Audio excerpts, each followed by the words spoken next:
Morning, my friends. I'm Pastor Ben Hayes from First Baptist Church, Dadeville, Alabama, bringing you our thought for the day. And can I tell you that fall has arrived? It is a wonderful day, but don't let down your guards because summer in Alabama is still hiding around the corner. You never know. Right now, we're in Hebrews chapter 13. Let's go back to verse 5 on this magnificent Monday and talk about the blessings of God. First of all, Paul says, "Let your conduct be without covetousness." Don't be looking for things that God has not blessed you with. Okay? Don't go out trying to maneuver and manipulate to get what you want. Instead, be content with such things as you have. Here's the thing. Everything that we have belongs to the Father. Everything that we need, He is going to give us. We simply need to be patient and wait and be content with what we have. Now, here's the kicker behind all this. For He Himself has said, "I will never leave you nor forsake you."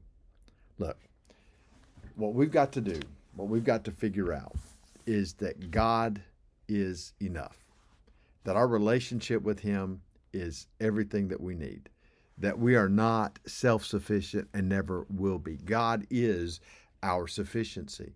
And all we have to do is trust in Him and wait on Him, and He's going to take care of us because He will never leave us.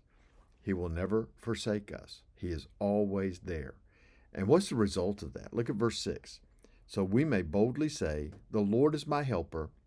I will not fear. What can man do to me?'" The answer is man can do nothing to you that God doesn't allow to happen to you. We are in the palm of His hand.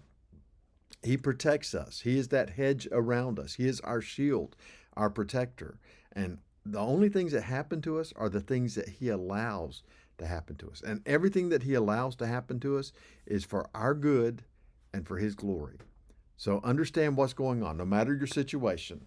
If you have millions and millions of dollars, if you have just enough to pay your bills, if you're wondering if you'll have just enough to pay your bill, if your car is working, if your car is not working, if your house is in good shape, or if your house is in disrepair, understand you simply need to wait on the Father, praying and trusting Him. Now, what do I mean by wait on the Father? I do not mean sit in your chair, in your recliner, watching television, waiting for something miraculous to happen. Do what you need to do. Listen to what the Father is telling you to do. Maybe you need to go out and find a different job so that you can make enough money to take care of those needs. Or maybe you simply need to pray and trust Him to bring those things into your life that He wants you to have. He's teaching you something in those moments. Listen, Sonia and I have been to the point where we wondered where we were going to be able to feed our children, but God always provided. There have been times when we wondered how we were going to pay our bills, but God has always provided. What He wants from us is for us to be faithful and to follow Him in every situation of life. He's not going to leave you, child of God. He's not going to forsake you. He is always going to be with you. Now, that doesn't mean that life is going to be easy. Look at the Apostle Paul. He said, "I know what it's like to suffer." He's been hungry. He's been in the desert. He's been shipwrecked. He's been snake bit. He has been beaten. He's been stoned. He understands what it means to suffer.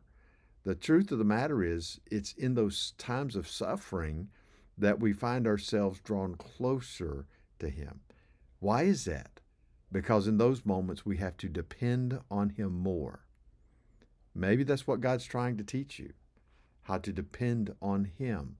Last night in our small group, we talked about that passage in 2 Corinthians 12, where Paul prayed for deliverance from his thorn in the flesh, and 3 times God came back and said, "My grace is sufficient for you." Sometimes what we need to do is to wait on God, trusting Him to show us that His grace is sufficient for us. And once we learn that, once we learn that He is enough, once we've learned the lesson that He wants us to get, then His answers will come. Think about that today.